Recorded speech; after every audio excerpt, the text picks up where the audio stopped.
Hey, what's up, guys? Okay, so we got a brand new chapter of Black Clover, and I'm so hyped to talk about it. Alright, so it's pretty obvious that last week's chapter, and of course this week's chapter, the main focal points of them were to show off just how much Noelle has grown throughout the entire series, not only to us as the readers, but to her siblings as well.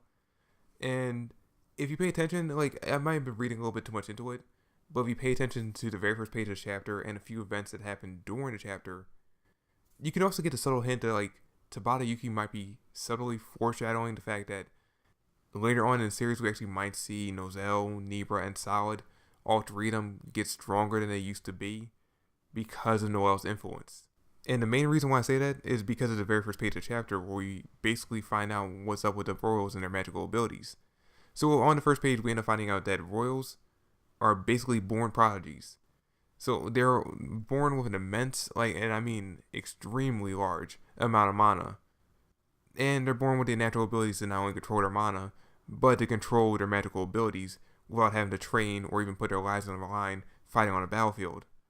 Like, being born with an immense amount of mana and being able to completely control it effortlessly is pretty much a rule to being born a royal, with the pretty much only exception we know of in the series to that rule being Noelle, who, despite the fact that she was born with an immense amount of mana, and in fact I believe it was said at one point that she actually has more mana than her siblings do, she was still born without the ability to control it. And that's pretty much the reason why her siblings, mostly Nebra and Solid, and I believe her dad as well, kind of treated her like crap throughout her entire life, or try to basically treat her and put her down her entire life, is because of the fact that she had no real control over her mana.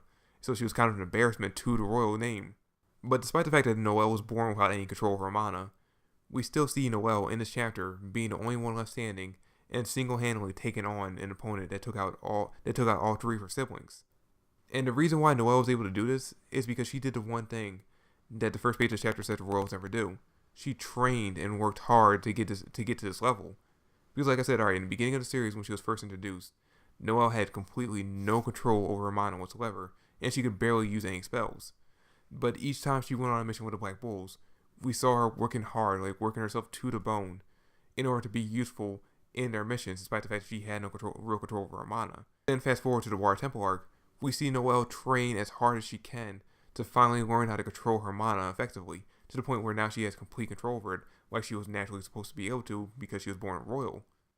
And then during that arc and during all the missions she'd been on before that and after that, we constantly see Noelle putting her life on the line on the front lines, helping her Black Bull members fight off against their opponents. So each time we see Noelle doing exactly what she's not supposed to do in order to get stronger.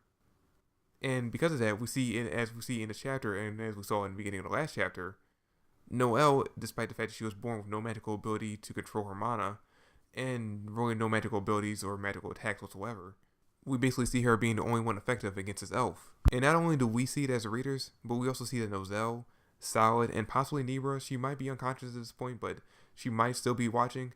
But anyway, we see that basically the three of them see that despite the fact that Noelle, and despite the fact that she was born with no control over her mana, is the only one left standing against an elf who took out two of her siblings and crippled the third one, Fear. And they have to know that Noelle actually trained to get to this level. Like, they know she wasn't born with this ability to control her mana and use her magic effectively like this. So they know she had to train and worked hard to get to this level. So I'm thinking, now that they see exactly how effective she actually is in a fight, and the fact that she's actually taken out an opponent that they couldn't beat, we might actually see later on in the series, maybe like when we see Noelle, Nebra, Solid, and possibly Noelle team up again, that because the fact that the three of them actually decided to actually train for once, they are that much stronger than they used to be. And it's all because of the influence Noelle puts on them in this chapter. Anyway, finally get into the fight, we actually get to see Noelle fully decked out in her Valkyrie armor facing off against the elf, and right away the elf actually goes on the offensive and actually sends her needles after Noelle.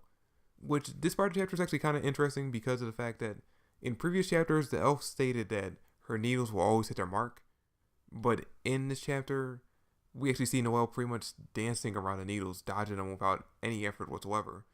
In fact, the elf even mentions the fact that her moves are kind of like dancing and swimming. And the reason why she says swimming is because of the fact that Noelle's basically using her mana control to use the mana in the area effect magic or the barrier that the elf put up. And it's kind of like the ocean, and she's swimming through it effortlessly, kind of like a mermaid. In fact, when I was actually looking at the panels where we actually get to see Noelle dodging the needles, it to me it kind of looked like, and it kind of reminiscent of like a ballet dancer elegantly like dancing on stage, and a combination of a mermaid fluently swimming through water without any effort. So it's kind of looked like a combination between the two of those to me, and I'm actually really interested in seeing if the anime can get to this point and how they will animate the scene, because like I said, it's kind of like a ballet dancer mixed with a mermaid, and I'm not sure exactly how they'll be able to animate that. But anyway, as Noelle's dodging the needles, she's actually getting closer and closer to the elf. And despite the fact that the elf's kind of panicking, she realizes though at the same time that if she can put even a little tiny tear in Noelle's armor, then the mana in her barrier will basically rip Noelle apart because of how close she's actually getting to the elf. So because of that, she actually kind of lures Noelle into a trap. She backs up a little bit, gets Noelle basically surrounded by her needles, and just launches them at her. Now, of course, Noelle ends up dodging them, and she ends up getting close enough to landing an attack on the elf. And when Noelle is basically dodging all those needles, we actually get to see a moment where Noelle wakes up and he looks up at her and he basically sees his mom. He sees the way she's moving and the way she's, dressed, and like basically everything about her is reminding him of his mom. And you know what? I actually just realized something as I'm recording this video. It's actually kind of fitting that Noelle not only gets her mom's name in the chapter, which is the Dancing Battlefield Princess, but also the fact that she actually gets a magical ability that looks just like her in this arc. And the reason why I say that is because we're in an arc that's basically dealing with people being reincarnated.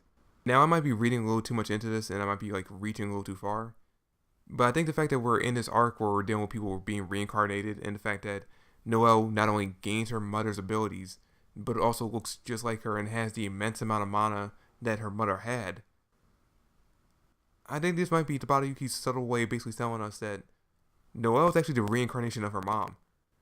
And if you think about it, it actually kind of makes a little bit of sense, because Noelle's mom died giving birth to Noelle.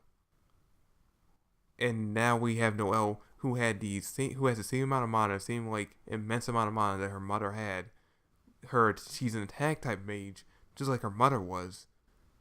And she now has the same magical abilities that her mom was known for using on the battlefield. Add all that on to the fact that she's just basically the spitting image of her mom, to the point where Noelle even imagines that or even confuses her for her mom in this chapter.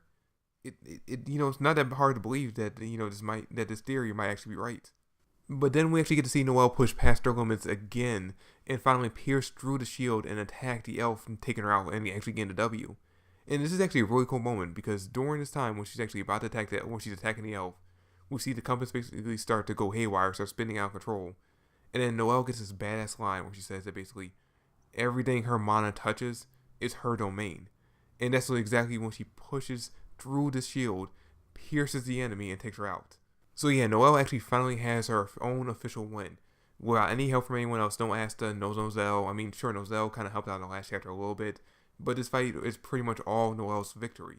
And this is actually so satisfying as a Noelle fan, because of the fact that despite all the fights she's been in, despite all the missions she's actually been in, Noelle has never actually won a fight on her own. In fact, she's never actually won a fight. Each time she's been in a fight, it's either been interrupted, or she only did a little bit of damage and actually had to get help from other people. But this is the first time that she has actually took on an opponent single-handedly and has actually defeated them. Now, I am a little bit worried about what's going to happen in next week's chapter, because what we know about the elves is basically that they have kind of like two resurrections. First, they, after they get defeated the first time, they come back a little bit stronger, tapping in a little bit into that like demonic energy that's associated with the elves. And then after they get defeated again, they go on a kamikaze and basically try to blow themselves up and kill their opponent at the same time. And we really only know 3 ways to stop that attack. Now, obviously, the first way is basically to use Asta's anti-magic swords to negate the magical spell that makes them explode. Then the second way is basically to use an emotional connection to reach out to the human that's being controlled by the elf and basically get them to fight for control of their body back. That way, once they gain control again, they can negate the spell. But we don't have anyone who actually has emotional connection or has any ties to the elf at all here to basically, do that job. In fact, we actually don't even know anything about the Magic Knight who is being controlled by herself. In fact, we don't even know her actual name. This arc is the first time we're actually being introduced to her. And we've only been introduced to her for like 4 or 5 chapters now, and we still haven't learned what her actual name is. So there's no way anyone in the vicinity could actually have any connection to her that would work in the situation. And then the final way is basically to kill the elf before they can actually use the magical ability that lets them explode and kill their opponents, which is actually something we actually saw Yami do during the Water Temple arc when they were fighting off against Veto. Now, I don't actually want to see this happen because of the fact that Noelle up to this point has not actually killed anybody. In fact, up to this point, we actually haven't seen any member of the Black Bulls actually kill anybody besides Yami, and he only did that under an extreme situation where he had actually no choice other than to kill his opponent. And even then, he was a little bit mournful of it because after he killed Veto, we saw him praying over his grave or praying over his dead body. And you know what I gotta say? Now that Noelle actually has officially the W, like there's no taking this W away from her, I am actually on board. If in the next chapter we actually see the elf come back and try to use that, that demonic energy to blow herself up like every other elf has done so far, then I am 100% on board with Asta showing up out of nowhere, plot armor Asta showing up out of nowhere, coming in and, using his anti-magic sword to negate the spell and stop and knock out the elf and to actually turn her back into a human. Now I know technically we are in a timeline that's actually ahead of when Asta and the rest of the Black Bulls actually make it to the capital, but you gotta remember we actually started that flashback when we actually saw Yami facing off against Marks and Charlotte. Now who's to say that those two fights and every event leading up until this fight with Noelle versus the Compass Elf didn't span the time that takes them to basically make it to the capital? Because we already saw before we started this flashback, we already did see Asta and make it to the capital officially. So who's to say, we don't actually catch up in time to that point, and we see Asta for some reason come flying into the castle that they're in order to save the day. Or hell, if not Asta, have Marioliona show up. I mean, we haven't seen her since everyone got back to the capital. What better, we know that she's basically off healing somewhere because she isn't dead. So what better way to reintroduce her to the arc and to the fight than to have her show up out of nowhere and rescue the lives of her teacher's children? I mean, there's no more fitting way to actually reintroduce her to the fight. But yeah, I'll pretty much take either one of those plot convenience ways of stopping the elf from exploding over Noelle becoming a killer. Because I just don't want to see, it's a personal thing, I just don't want to see Noelle become a killer. I really don't. But yeah, that's pretty much it for the chapter. That's it for the review. Thanks for watching. I hope you enjoyed. If you did, drop me a like. Subscribe to the channel. I greatly appreciate it. Comment down below your thoughts and theories. And I'll catch you guys later. Peace.